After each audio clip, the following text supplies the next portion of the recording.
Seminário de Coisas Legais. Hoje é o Thiago, que depois de muita insistência da minha parte, durante a graduação dele toda, eu não consegui. Ele acabou a graduação, mas agora no mestrado ele vai apresentar. Então, mas é o primeiro ano de mestrado, né? Então não foi tão atrasado assim. E ele vai falar sobre os normais. Ok, boa tarde. Primeiro eu vou começar com 2 disclaimers. O primeiro é sobre o meu nome, porque, pra quem não sabe, meu nome é Thiago Ramos. Tá? Tipo, chegaram pra mim e perguntaram se eu conhecia o Thiago Ramos que ia apresentar. Sim, se eu não conheço, sou eu.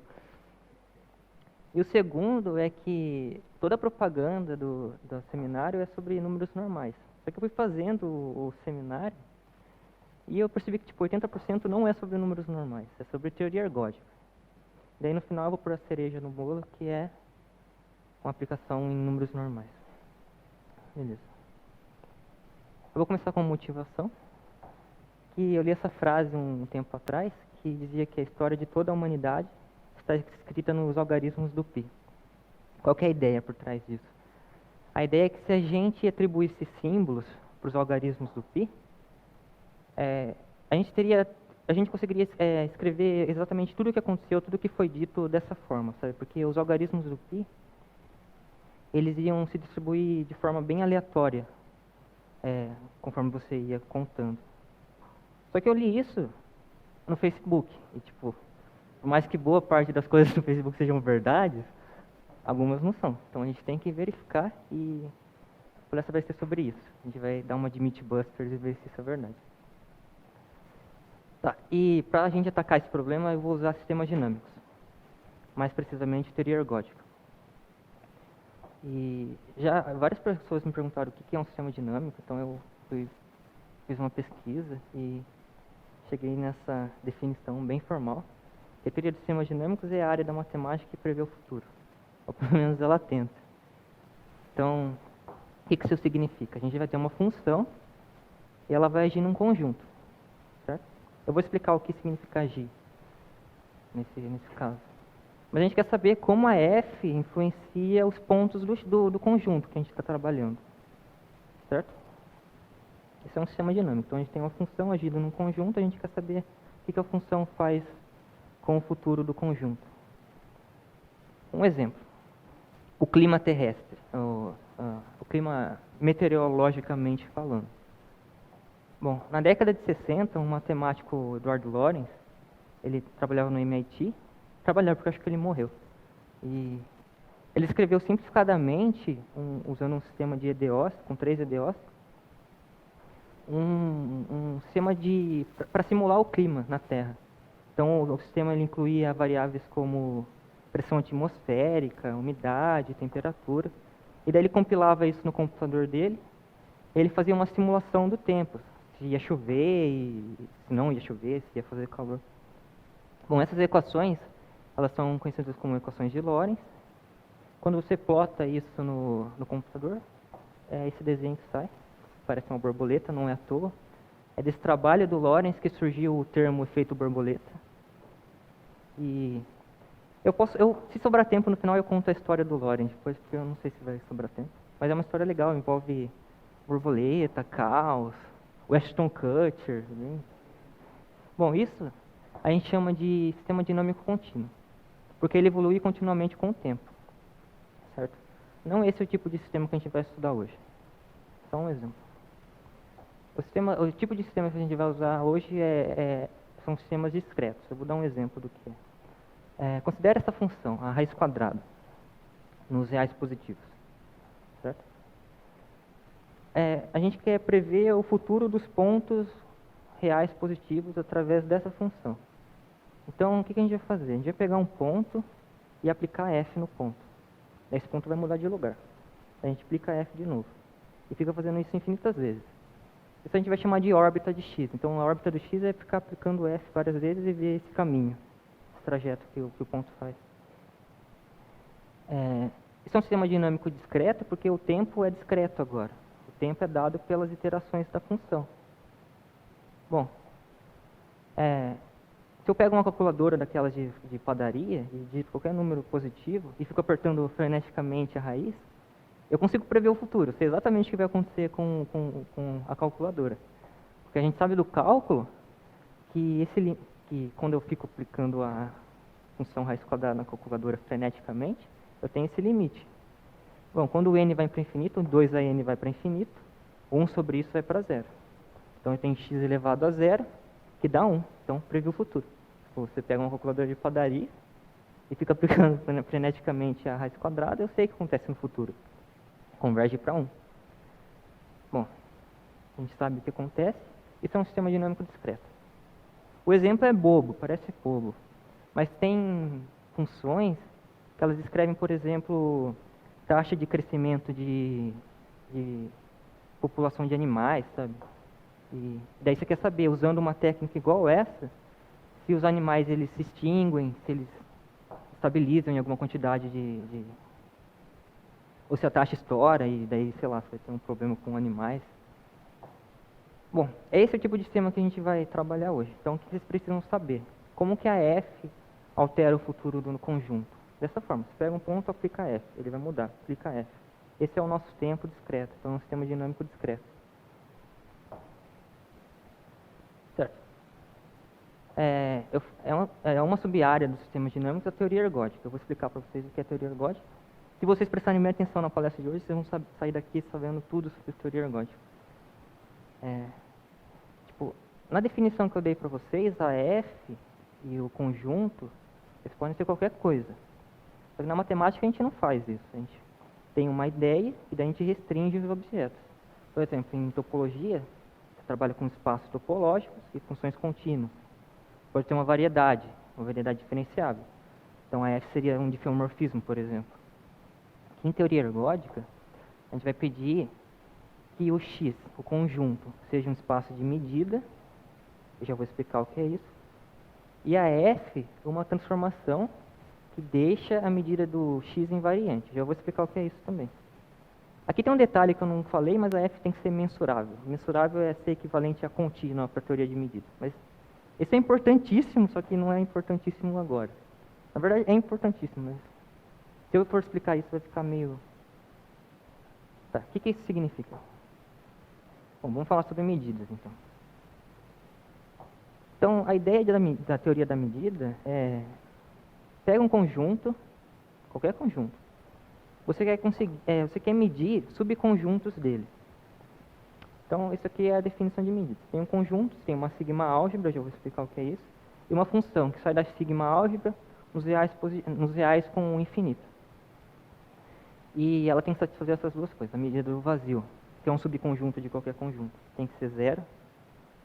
E tem essa segunda hipótese, que é intuitiva, que se eu pego vários conjuntos disjuntos, eu quero que quando eu meço a união, seja igual a medir cada um separadamente, eles são disjuntos, e depois eu somo tudo. Isso é bem intuitivo, só que nem tanto. Por quê? Eu já vou explicar o que é essa sigma álgebra. A medida que a gente vai trabalhar hoje é a medida de Lebesgue, então ela satisfaz isso. Certo? Ela é uma medida, chama de Lebesgue, e o conjunto que ela vai medir são os reais. Então ela vai medir subconjuntos dos reais. Quais são as propriedades da medida de Lebesgue? Bom, ela é invariante por translação. Então se eu meço um cara aqui, translado ele para o lado, é a mesma coisa que eu medir aqui. Certo? E a medida de Lebesgue, ela mede intervalos bem. Então, dado qualquer intervalo, eu sei que a medida do intervalo é o diâmetro do intervalo. Certo? Todo mundo entendeu? Então, a medida de Lebesgue, ela mede conjuntos do R e ela tem essa propriedade. Ela mede bem intervalos. Porque quando eu dei a definição aqui, eu não pego qualquer conjunto, subconjunto dos reais. Porque se você pede isso, por exemplo, é o primeiro resultado que vocês vão ver quando fizerem um curso de medida, é que tem um cara que não dá para medir. Certo? Se você pede que a medida meça bem intervalos, que ela seja invariante por translação, equivale a esse negócio da sequência disjunta, então tem um cara que não dá para medir. E é exatamente isso que eu fico voltando, vocês vão, sei lá, ter um ataque epilético. É exatamente isso a sigma álgebra. A sigma álgebra, ela diz quem você consegue medir. Não é todo mundo que você consegue medir. Quem você consegue medir está na sigma álgebra. Então a sigma álgebra é o conjunto dos mensuráveis. É só isso que vocês precisam saber sobre sigma álgebra hoje. Então, essa é a medida que a gente vai usar daqui para frente. Então, o que vocês precisam saber sobre a medida de Lebesgue? Ela mede bem intervalos, certo? E a medida do intervalo é o diâmetro do intervalo. Certo, eu vou dar um exemplo usando medida de um conceito que é importante em medida, que é o conceito de quase todo ponto. E quase todo é um conceito formal em matemática.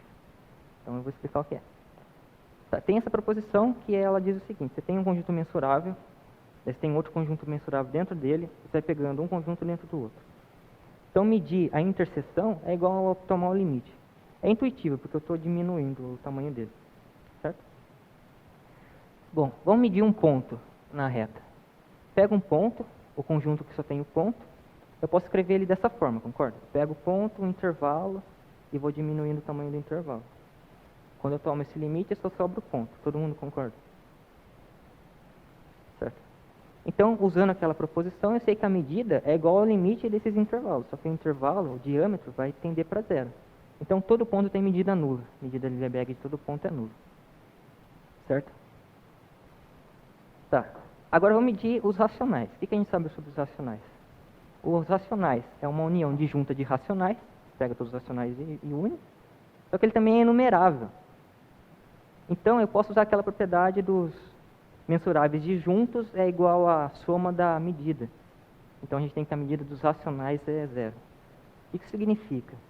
Se eu pego a reta e um dardo, que a ponta do dardo é o tamanho de um ponto, e jogo na reta, a chance de eu pegar um racional é zero. A probabilidade de você escolher um racional aleatoriamente na reta é zero. Só que boa parte da nossa vida a gente estuda os racionais. Então a gente não estuda nada praticamente no final das contas. Esse é um exemplo interessante porque os racionais eles são densos na reta. Então qualquer intervalo sempre tem um racional. Qualquer ponto eu consigo aproximar pelos racionais. Então a medida ela não mede exatamente... É diferente esse conceito topológico, sabe? Por mais que em qualquer lugar eu ache um racional, a medida dele é nula. Mas aí você pode falar, mas os racionais são inumeráveis. Bom, mas tem conjuntos na reta que tem a cardinalidade dos reais e também tem medida nula, que é o conjunto de Cantor, por exemplo. Então, é um conceito meio exótico, eu achei no começo, quando eu estudei isso, porque por causa disso, principalmente. Bom, a gente sabe que a medida dos racionais, então, é nula. Então, quem não é racional tem medida total. Então, quase todo ponto é irracional. Então, a reta praticamente só tem irracionais. Certo? Todos os números que a gente não estuda são a reta. Esse é um conceito importante, a gente vai usar daqui para frente. É o conceito de quase todo ponto. Certo? Voltando à teoria ergódica. Certo? Eu falei que na teoria ergódica a gente pede que o conjunto seja um conjunto de espaços de medida, que eu já falei qual que a gente vai usar, que é de Lebesgue. Só que a função, ela tem que deixar a medida invariante. Então ela tem que satisfazer isso. Eu começo um cara, vai dar a medida dele. Daí eu pego esse cara e aplico a imagem inversa. E pego a medida. Tem que dar a mesma coisa. A intuição por trás disso é que a probabilidade de eu pegar um ponto que está dentro do A é a mesma de eu pegar um ponto cuja imagem está no A. A teoria ergódica, ela não dá para desvincular esse pensamento probabilístico, sabe? Em todo momento você vai estar trabalhando com ideias probabilísticas. Ok. Tá. Então, como eu falei, a gente precisa de um espaço de medida e uma função que deixa a medida invariante. O espaço de medida vai ser a de Lebesgue. Eu falei da Lebesgue nos reais, porque eu vou restringir só para o intervalo 0,1. Dá na mesma. Ela ainda vai medir intervalos dentro do intervalo 0,1. E mede bem e satisfaz tudo aquilo. Tá. A função que eu vou pegar, que deixa a medida invariante, é essa. Que a gente chama de expansão decimal. Eu já vou explicar o que essa função faz. Só um detalhe. Aqui, essa notação é que como chama esse símbolo? Esqueci. Colchete. O colchete é a parte inteira de x. Então, por exemplo, se eu pego um número inteiro, a parte inteira de x é ele mesmo. Se eu pego o π, a parte inteira dele é 3. Então, se eu tirar a parte inteira do π, vai ficar 0,1415, alguma coisa. Só que o que essa função faz? Suponha que eu tenho esse número, essa dízima periódica. 0,1, 2, 3, 4, 5, 9, 0 e assim repete. Uma dízima, é um número racional. Então, quando eu aplico a f, ela faz o quê? Ela multiplica por 10 e joga o 1 fora. Certo? Quando eu aplico de novo, ela multiplica por 10 o anterior e joga o 2 fora. Então, ficar aplicando a f é tirar o número que vem depois da vírgula e deslocar a vírgula. Certo? E por que ela chama expansão decimal? Porque se você pega essa sequência dos pontos que você tirou e coloca um do lado do outro, isso vai dar exatamente a expansão decimal. Por exemplo, no exemplo da dízima periódica, primeiro eu tiro o 1, depois o 2, depois o 3, daí o 4, 5. Se eu coloco tudo um do lado do outro, vai dar 0,1, 2, 3, 4, 5, assim vai. Então é por isso que ela chama expansão decimal, porque ela está diretamente ligada com a expansão decimal do número. Vocês entenderam? Bom, a expansão decimal deixa a medida invariante. Eu não vou provar isso, só vou dar uma ideia. Esse é o gráfico da função expansão decimal. A ideia de provar isso só precisa provar para intervalos. Como eu disse, a medida de Lebesgue está diretamente ligada com a medida dos intervalos. Se eu pego um intervalo aqui e tiro a pré-imagem, isso vão dar 10 intervalinhos espalhados por esses... Eu vou passar na frente do slide. Desses intervalinhos. Vão dar 10 intervalinhos. Cada um vai ter um tamanho de 1/10 e quando você soma tudo dá 1. Dá o tamanho do intervalo, na verdade. Você pega um intervalo, pega a pré-imagem, ele vai se dividir em 10 intervalinhos de tamanho igual. Quando você soma, você chega no original. Bom. Tá. A teoria ergódica chama teoria ergódica. Então, a gente precisa saber o que significa ser ergódico. Porque se vocês entenderem bem isso, daí vocês já sabem tudo sobre a teoria ergódica. Só que é claro que uma função ser ergódica, ela satisfaz isso. É intuitivo. É autoexplicativo essa definição. Certo? Você tem um espaço de medida.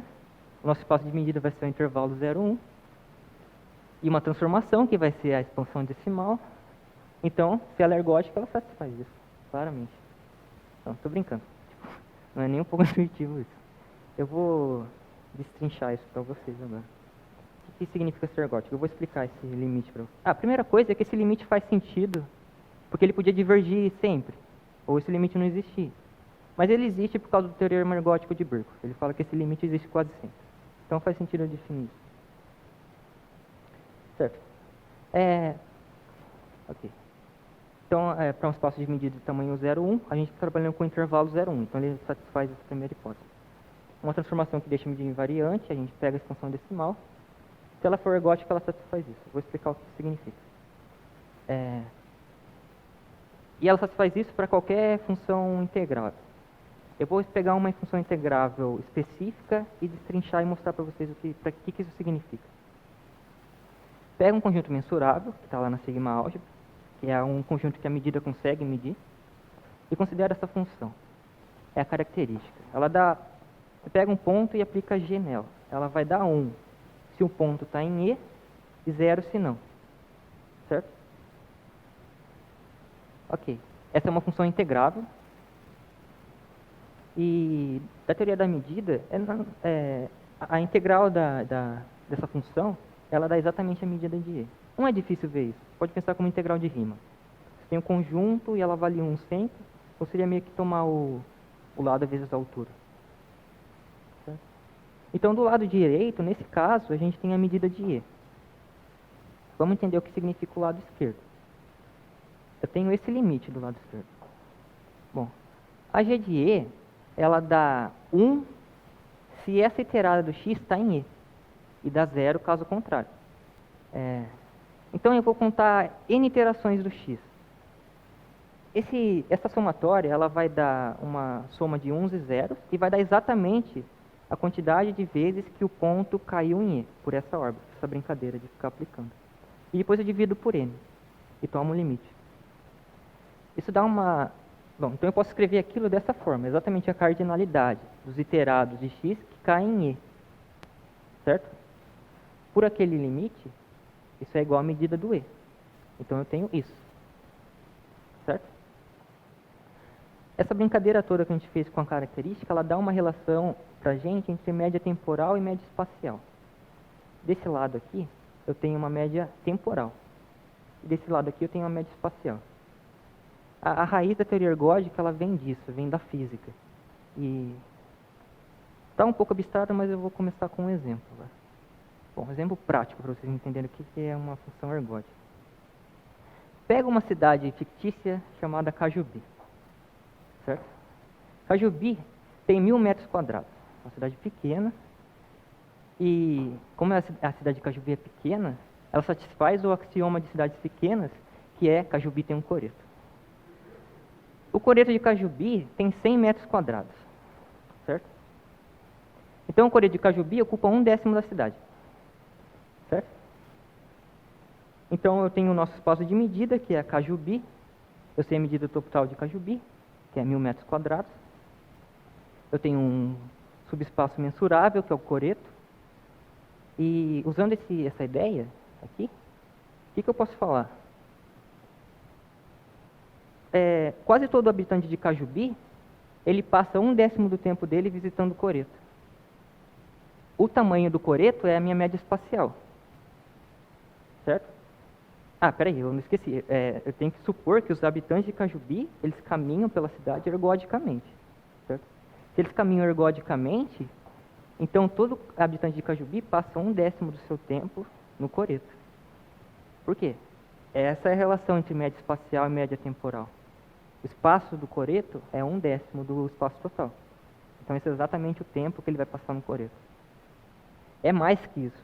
Se eu pego um giz e desenho um círculo de, sei lá, 50 metros quadrados no centro de Cajubi, então quase todo habitante vai ficar 5% do tempo dentro desse círculo. E eu posso desenhar esse círculo em qualquer lugar. Então a ideia da função ergódica é que ela bagunça bem os pontos. É uma bagunça uniforme, pensando espacialmente e temporalmente. Se eu pego um habitante aleatório de Cajubi, a chance de eu ir no coreto e encontrar ele vai ser 10%, que é a visão probabilística do negócio. Então esse é um exemplo prático de Cajubi. Eu acho que essas informações são corretas com relação ao Cajubi. Aqui. Tá. Essa é a cereja no bolo, que é a definição de números normais.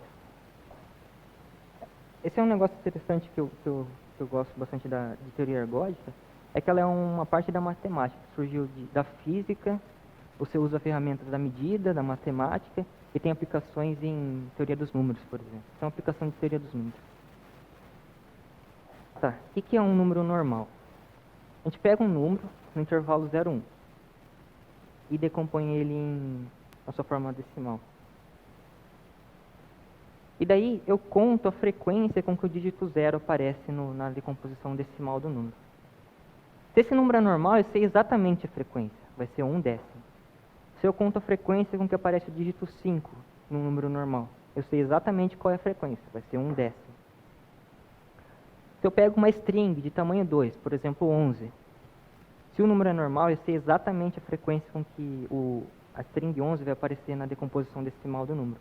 Vai ser 1/10², que é o tamanho da string. Por exemplo, nenhum número racional é normal. Porque todo número racional, ou ele vai terminar em zeros, certo? A partir de um ponto ele só tem zeros. Ou ele é uma dízima periódica. Aí você pode falar, mas pega essa dízima periódica, ela é normal. Bom, vamos ver. Se eu conto a frequência com que o 1 aparece, realmente vai dar 1/10. Se eu faço isso para qualquer dígito, vai dar 1/10.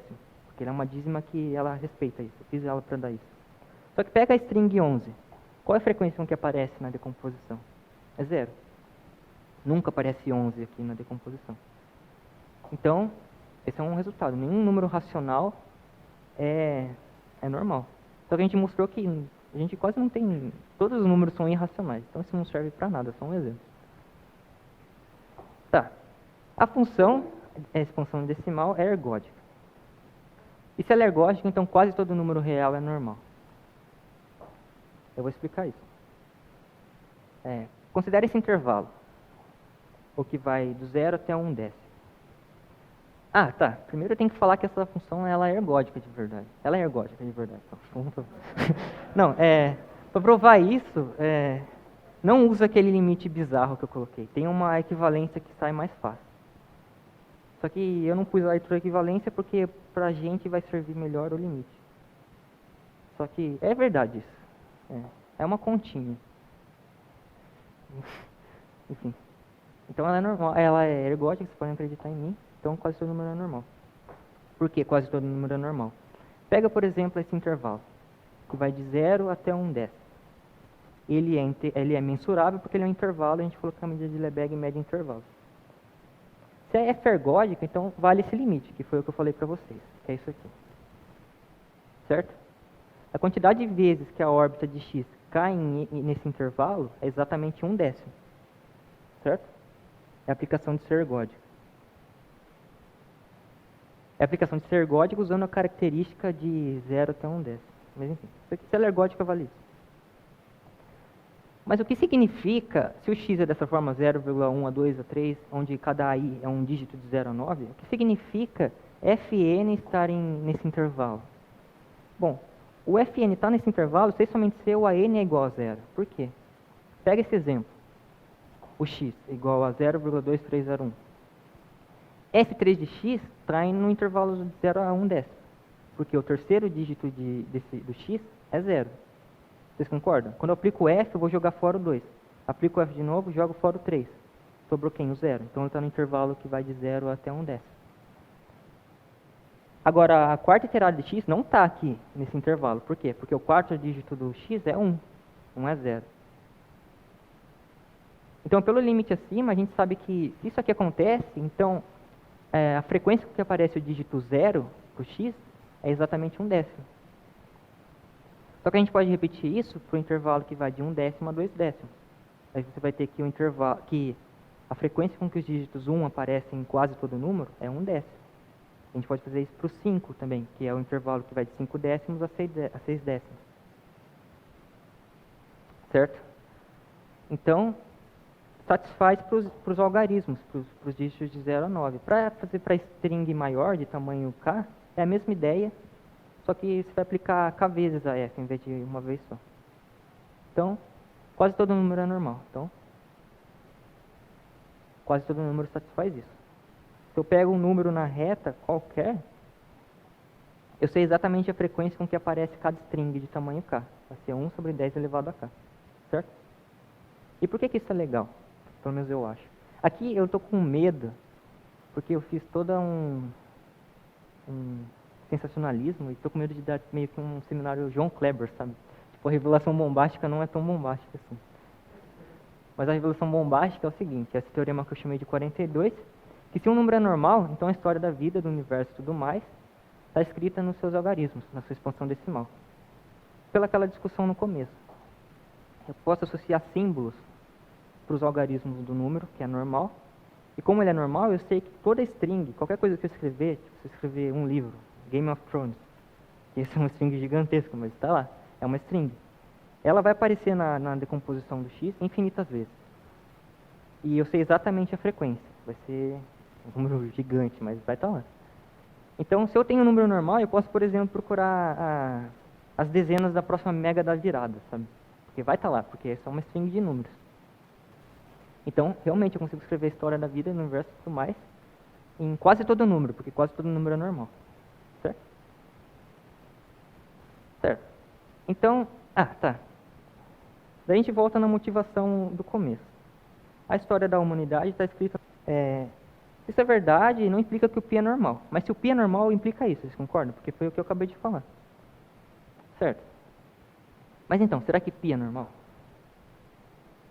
Diante de tudo isso que eu falei, quase todo número é irracional, π é irracional, quase todo número é normal, o que vocês acham? Quem acha que o π é normal?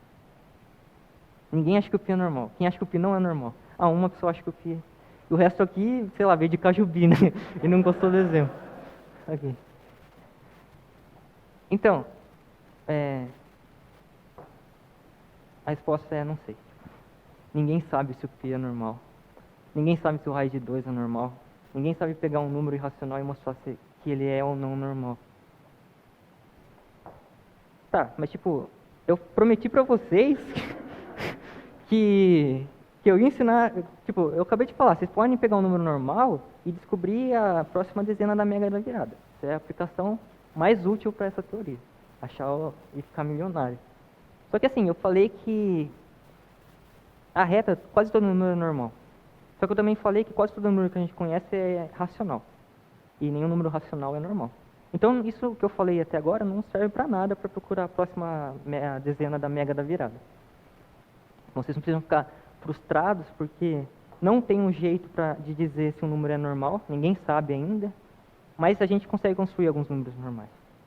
O primeiro é esse número, que consiste em pegar todos os números naturais e colocar um do lado do outro. Isso é normal. Já provaram que isso é normal.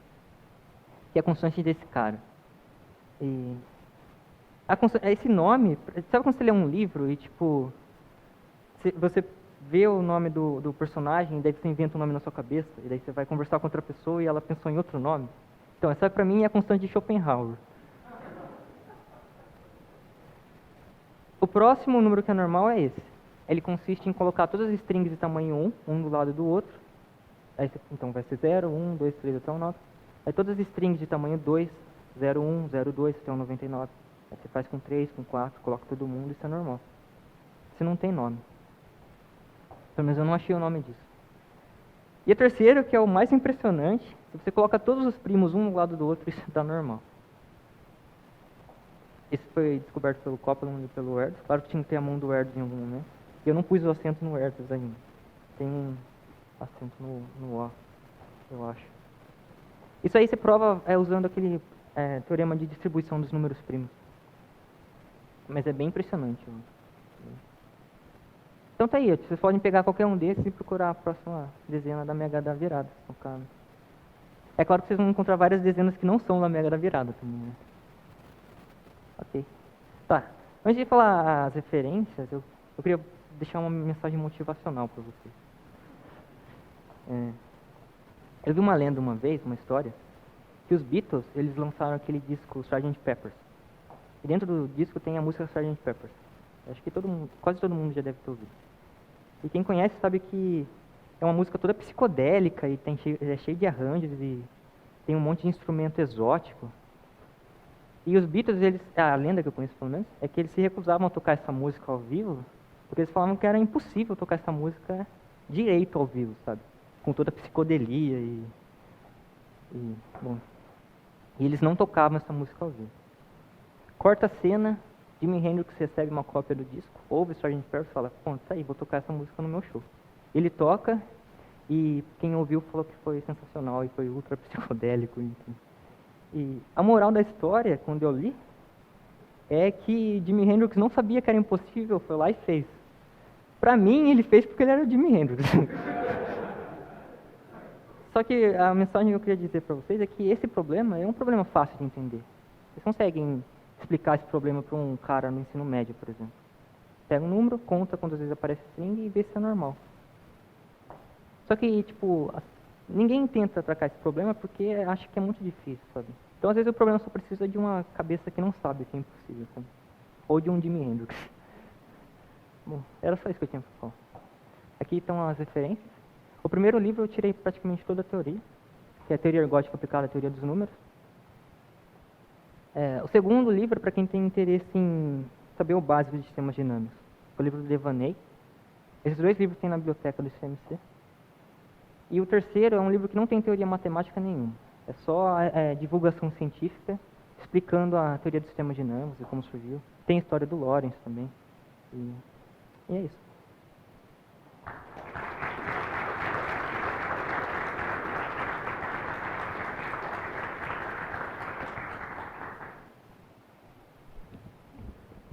Olá, perguntas? Ninguém quer saber a história do Lorentz que ele falou? Eu achei que... Você quer saber a história do Lorentz?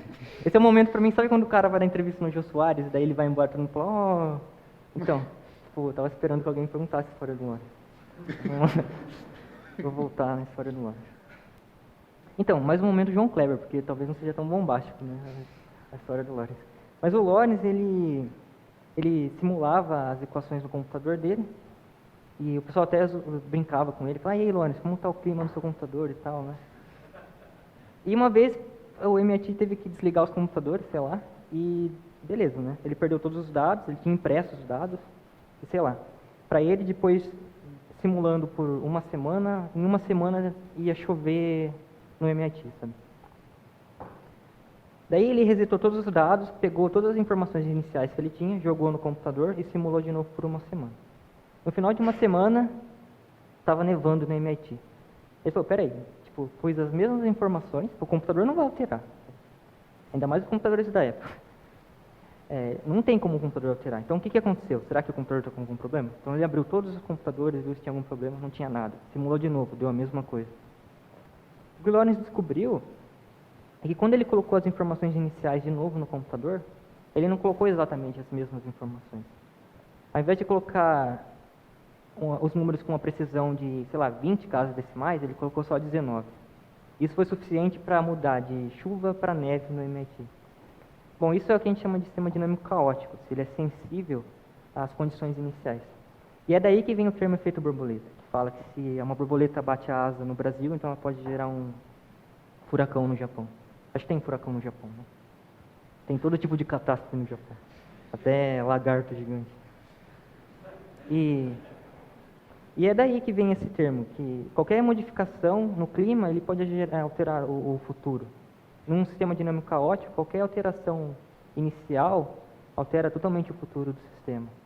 E tem tudo a ver com o filme do Ashton Kutcher, né? Porque ele tenta voltar no passado, mudar alguma coisinha, e daí ele altera totalmente o futuro. Esse é o efeito borboleta. Chama efeito borboleta também porque o atrator de Lorentz, que esse desenho parece uma borboleta. E essa é a revelação bombástica da história no Lorentz. É só isso mesmo.